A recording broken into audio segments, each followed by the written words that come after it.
Hello and welcome everybody. My name's Rod Duff and I sit along here side of producer Barbie. Hello everyone.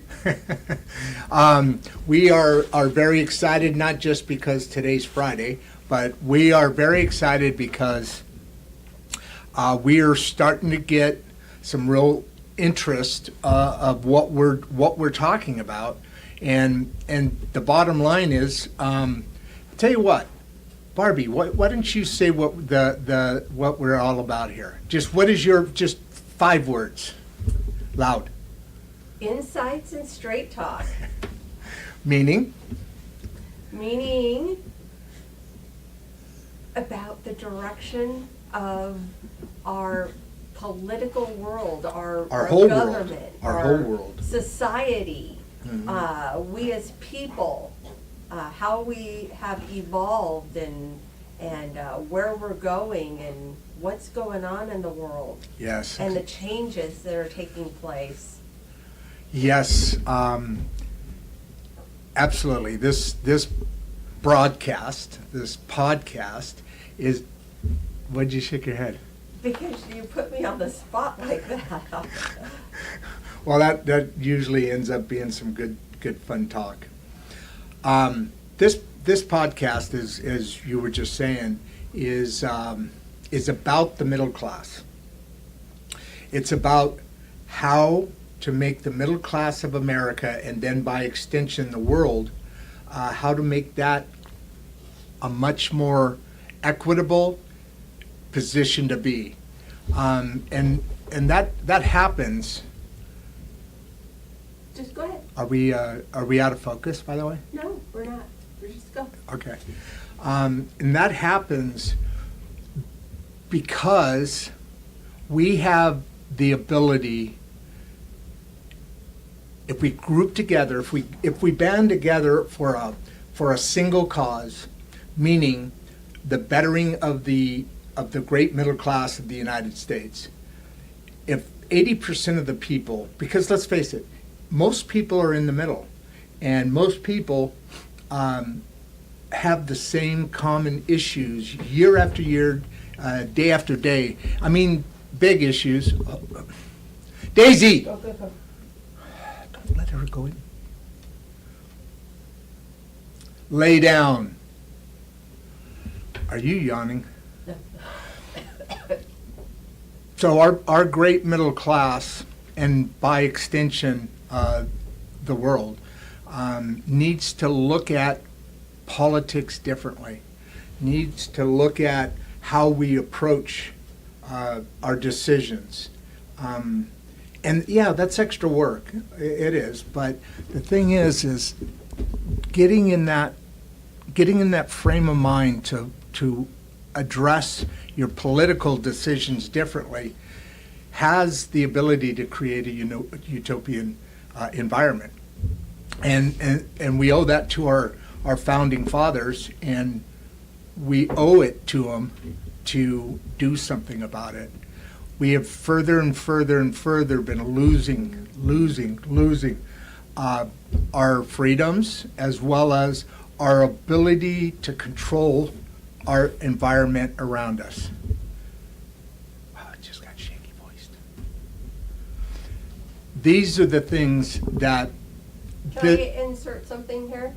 When you say we're losing our freedom around us, Uh-huh. In what way do you see that? There is, for example, and this may sound silly, but in certain states, it's now mandatory that all new home construction has to be by electric. In other words, electric stoves, electric, appliances. No gas stoves are allowed to come in. And again, that sounds a little petty, but there is a electrical grid that everyone depends on. It's a situation where if we get to losing more of our freedoms, we could fall and are headed that direction.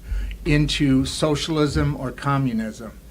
And how do you control the people in those scenarios? You control their lives. You control, Sector 8 is acting up. Let's shut down the energy for that area. And what's the term? Conspiracy theories.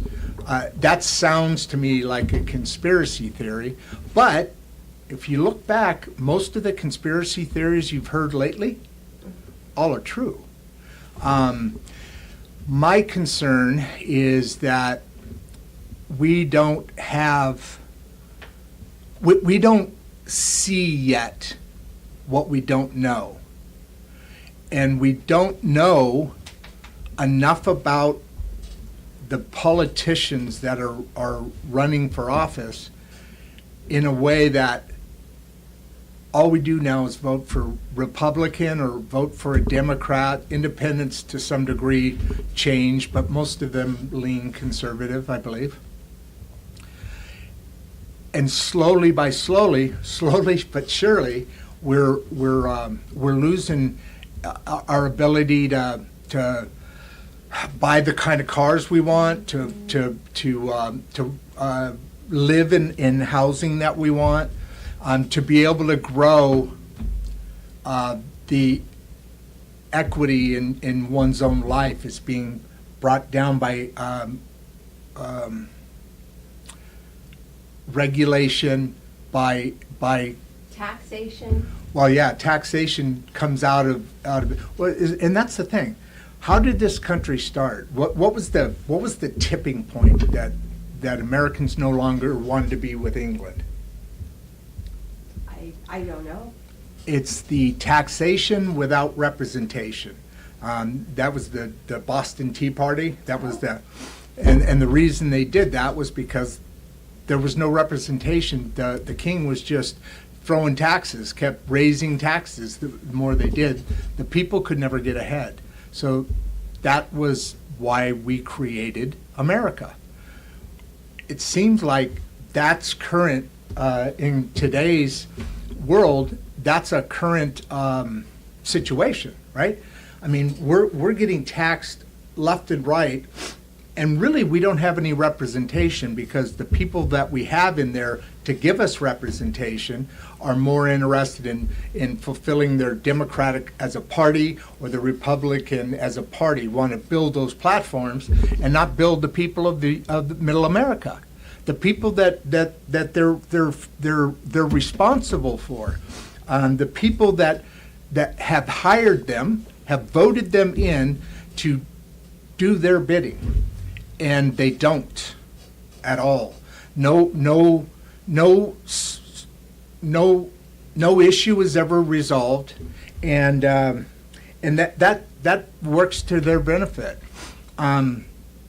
If you have like 3 or 4 big things that you and then you break the country up and put them in little boxes, you have the ability for divide and conquer. So now our government, as all governments do, and let me get back to that. Our government has a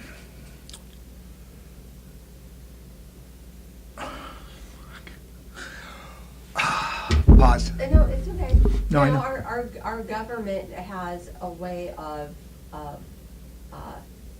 controlling, but yet making our states believe that they're in control of Or the people. states. And then talking about the states and taxation, I find it very interesting, like we are the United States, going back to taxation. Yeah. And every state has different taxes Mhm. based on where you live, Correct. but yet the government wants to keep imposing new taxes. So what gets confusing is all the different tax rates for all the different states, and then the new taxes that the government wants to put in, but yet the state taxes that we already have. And why do some states don't have state tax and some states do have state tax? It's just, Well, the states are allowed to run themselves, for local, really what the states are only supposed to rely on the central government. The states are supposed to rely on them for protection, for national protection. And even each state has its own National Guard. So a governor of a state will decide. Oh, somebody didn't put their phone on silent. Oh my gosh. Rod Duff. That's 2 times in a.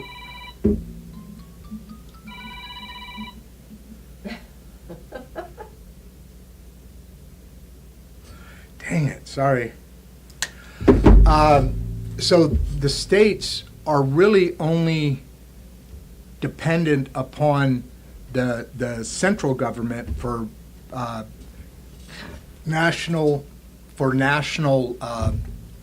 trains, cars, for that, those needs are handled on the national level, obviously, and then there's local streets and so forth that are handled by region. But what's happening now is everything's being bigger.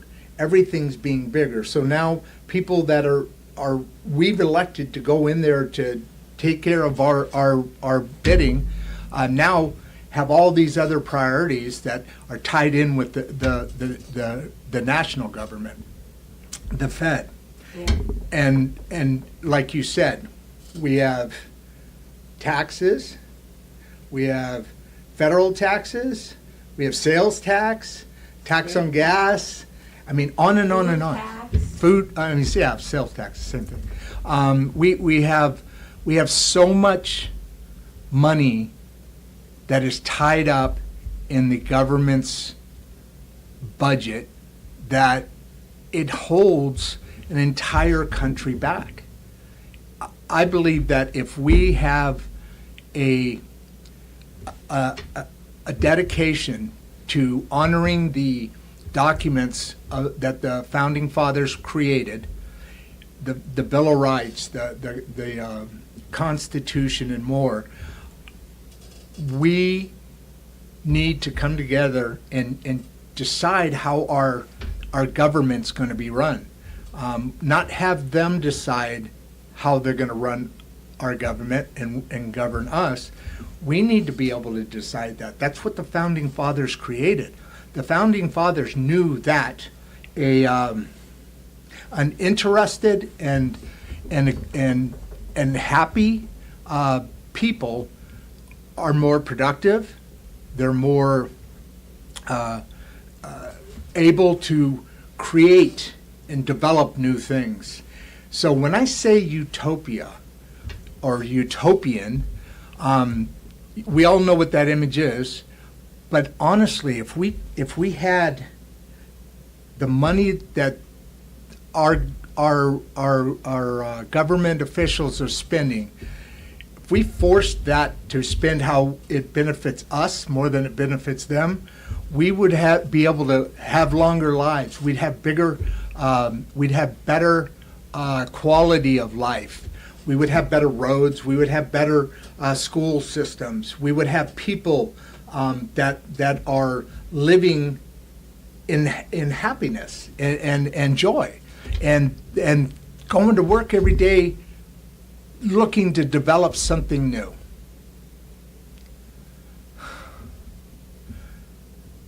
Yeah, no, I agree. There's just so much confusion out there and talks. Hold on just a second. On something new. No, say that again. Yeah, and I agree. And there's just so much confusion out there on what we really have to plan for or look forward to with all these changes coming up to the election. Well, I dispute changes. We're recycling. They do the same thing over and over again. We talked about those 5. There's abortion. There's the border. There's the Social Security. There's these half a dozen things that are items or programs that the officials. Well, Social Security is a sore spot. Well, but the officials, but they always run on the same things. Oh, we're recycling it over and over again. If they cured any of those things, literally just cured it, we'd have a better lifestyle, and they would become weaker because then they don't have anything to say, hey, look at me about. They have to become more creative and do other things that attract people to vote for them. Right now, all that happens is somebody says abortion or somebody says border, and boom, that's the critical thing of the day. How long have we been talking about those two things? Yeah. I mean, medicine, all the stuff that people are running on both sides. Everything that they're running on is running on that can make the lives of the American people better is caused by their very own legislation and their own litigation legislation, all that. So what we have is we have an American people that give their money to other people who do what they want, faking like they're doing something for the American people, but are only doing that to build their own parties, the Democratic Party, the Republican Party. That's really getting irritating to me. It drives me nuts because I know people see that. I know people know that they should be having better officials, elected officials, but they don't, and that's why we have what we have today. Yeah. Yeah. Okay. That makes sense. Another question? Well, Social Security again. You Okay. know, only because, as What about Social Security? I'm concerned about it. I'm concerned about, the amount of money that the Americans that we have been putting into it, and aging Americans are counting on that for retirement. And they're always putting fear in us that it might not be there when we're ready to retire, but yet we've been paying into it. And why wouldn't it be there for us if we've been paying into it? Well, we could have took that money and invested it somewhere else and saved it ourselves for our retirement. Well, and that's a choice that you have. That We you don't have. have a choice. Sure you do. To pay Social Security, Mhm. pay into, no, we don't. Mhm. No, it's it's a deduction, it's part of the state, federal FICA taxes, it's a wage deduction. It's a law, it's mandated. We do not have a choice in that. How does that work? The Social Security, is that a percentage of your pay? I don't know specifics. I don't either. I don't know much about it, but you're right. I mean, these are the examples, like Social Security, like Medicare. These things should be very robust programs, They should be. very very solid, very pro citizen. But again, there's a government, there's a media, and then there's big business, and then there's Hollywood too. Actually, if you look at it. All of that comes together because they have their utopia. They don't want to lose that. They're not gonna change. Term limits we always talk about. Well, who needs the actual term limits? Why don't we gather together, neighbor by neighbor, citizen by citizen, different cultures, and talk about what this politician stands for, or what that politician stands for, or we should vote for this person because, or we shouldn't vote for this person because, and start leading a national program, a national involvement. We come together as a nation when we have problems. Why don't we come together as a nation to fix our nation? Why don't we come together as a nation to put the politicians in their place where they belong? You are full of bells and whistles today. I put it on, turned on silent, but man, I got to turn off all this electricity. What was the last thing I said? Put together a program To come together, and I know we can do it. We just have to be convinced. We just have to, I guess, understand why we should do it. And I know we can do it because, 50, 80, 100,000 people go to a football game spattered all across the country. People go to church, and these things are good. But what we need to do is not only talk, and I hear a lot of people talking about, hey, let's get rid of this whole race thing, and people of every nationality are basically saying, we need to talk. Let's not be enemies. Let's not be concerned or afraid of each other. Let's not be isolated. Let's start talking. We propose, let's start talking and start changing the world by changing our government officials sitting in their positions. Yeah. No, I agree. That's one thing that really disturbs me. I feel like I feel like in the last 10 years, this whole race thing has really been just.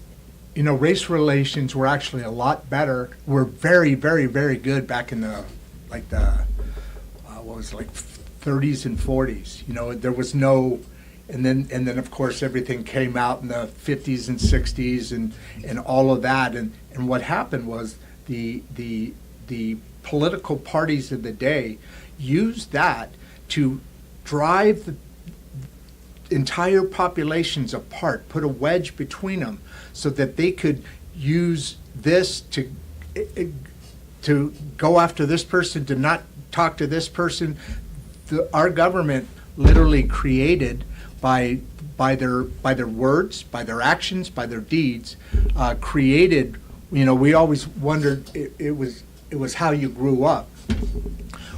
What your beliefs are, right? That has a lot to do with it.